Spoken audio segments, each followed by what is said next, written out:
মাকে জিজ্ঞেস করলাম, মা তুমি না সেই মা সামান্য একটা সুইয়ের ব্যথার জন্য তুমি চিৎকার করে উঠেছিলা? তুমি না সেই মা সামান্য একটা তেলাপোকা দেখলে লাভ দিতা?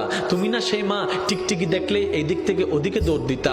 তুমি না সেই মা অন্ধকারে তুমি বসতে পারতা না ভয়ের জন্য, আজকে তুমি নিজের জানের রিস্ক নিয়ে নিলা? তখন মা উত্তর দেয়, সন্তানের চেহারাটা এক নজর দেখার জন্য, সন্তানের চেহারাটা এক নজর দেখার জন্য।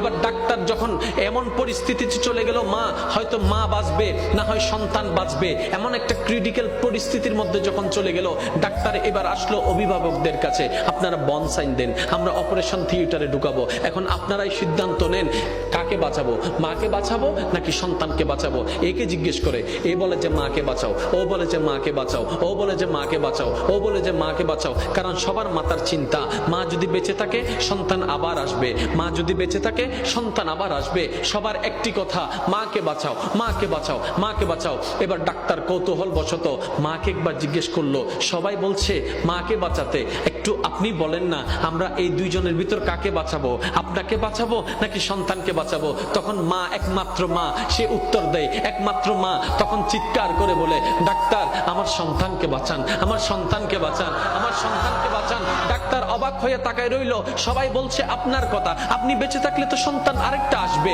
আপনি কেন সন্তানের কথা বলছেন? এবার মা দুই চোখের পানি ছেড়ে দিয়ে বলে, আমি তো দেখেছি সূর্য কেমন, আমার সন্তান তো এখনো দেখেনি, আমি তো চাঁদকে দেখেছি, আমার মা সন্তান তো চাঁদকে দেখেনি, আমি তো খাবার খেয়েছি, আমার সন্তান তো এখনো খাবার খায়নি, আমি তো দুনিয়া দেখেছি, তারা তো এখনো দুনিয়া দেখেনি, আমি তো এগুলা দেখেছি, তারা তো সেগুলা দেখেনি, আমি তো এগুলা দেখেছি, তারা তো ওগুলা দেখেনি, আমি তো এগুলা খেয়েছি, তারা ওগুলা খায়নি, আমি দুনিয়া দেখেছি, আমার সন্তান এখনো দুনিয়া দেখেনি।